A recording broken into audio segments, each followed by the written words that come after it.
Hello guys, ഞാൻ ഇന്നതേ ചാലക്കുടി വരെ വന്നതാണ്. അത്യാവശ്യമായിട്ട് ചാലക്കുടി എത്തേണ്ട ഒരു കാര്യം ഉണ്ടായിരുന്നു. അങ്ങനെ ഞാൻ കാര്യം എന്താണെന്നുള്ളത് നമുക്ക് വഴി അറിയാം. എന്നെ പിക്ക് ചെയ്യാനായിട്ട് ഒരാൾ വരാമെന്ന് പറഞ്ഞു. അവനെ വെയിറ്റ് ചെയ്ത് നിൽക്കുവാണേ. എൻ്റെ ബെസ്റ്റ് ഫ്രണ്ട് എന്ന് പറയാൻ പറ്റില്ല, ക്ലോസസ്റ്റ് ഫ്രണ്ട് ആട്ടോ. അങ്ങനെ ഞങ്ങൾ ഇതേ പോയിട്ട് ഒരു കേക്കൊക്കെ വാങ്ങി വീട്ടിലെത്തി. കേക്ക് വാങ്ങിയത് സർപ്രൈസായിട്ടാട്ടോ.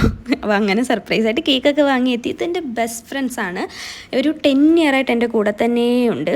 അങ്ങനെ ഇവരുടെ കല്യാണമൊക്കെ കഴിഞ്ഞതാട്ടോ. പ്രണയ സാബല്യം എന്നൊക്കെ പറയാം. അങ്ങനെ കല്യാണമൊക്കെ കഴിഞ്ഞ് കുടുംബിനി ആവണമല്ലോ. അങ്ങനെ ചൂലും തുടയ്ക്കുന്ന സാധനമൊക്കെ ആയിട്ട് അങ്ങോട്ടും ഇങ്ങോട്ടും നടക്കുന്നുണ്ട്. ജാനിക്കുട്ടിയെ പോലെ ഓടി നടന്ന് പണിയെടുക്കുന്നുണ്ടായിരുന്നു കേട്ടോ. ഞങ്ങളിരുന്ന് കളിയാക്കുന്നുണ്ടായിരുന്നു. പിന്നെ ഫ്രണ്ട്സ് എല്ലാവരും വരും കേട്ടോ. ഇവൻ ഗൾഫിലായിരുന്നു, അപ്പോൾ ഗൾഫിൽ നിന്ന് വന്നതാണേ. അപ്പോൾ ഗൾഫിൽ നിന്ന് വരുമ്പോൾ എല്ലാവരും കൂടെ ഒന്ന് കൂടണം. പിന്നെ ഇവിടെ ഒരു അമ്പലത്തിൽ ഉത്സവമാണെന്നൊക്കെ പറഞ്ഞ് വിളിച്ചത്. അപ്പോൾ എല്ലാവരും വരും. അങ്ങനെ ഞങ്ങളുടെ ഇവിടെ വൃത്തിയാക്കലാണ്. ഞാൻ എല്ലാത്തിൻ്റെ മേൽനോട്ടം മാത്രമേ ഉള്ളൂ കേട്ടോ. ഇവൾ ക്ലീൻ ചെയ്യുമ്പോൾ അവനപ്പുറത്ത് കുക്ക് ചെയ്യുന്നുണ്ടായിരുന്നേ. എന്നാൽ പിന്നെ അതിൻ്റെ കുറച്ച് മേൽനോട്ടം വഹിക്കാമെന്ന് എഴുതി അങ്ങോട്ട് ചെന്നു.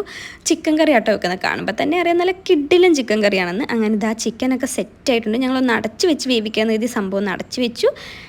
ഇനി അത് വേഗമോ ഇല്ലയോ എന്താവും നമുക്ക് നോക്കാം.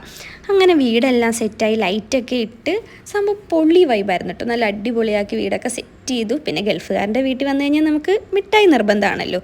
അങ്ങനെ ഞങ്ങൾ അതൊക്കെ കഴിച്ച് ഫുഡ് കഴിക്കാനിരുന്നു. എല്ലാ ഫ്രണ്ട്സും എത്തി കേട്ടോ.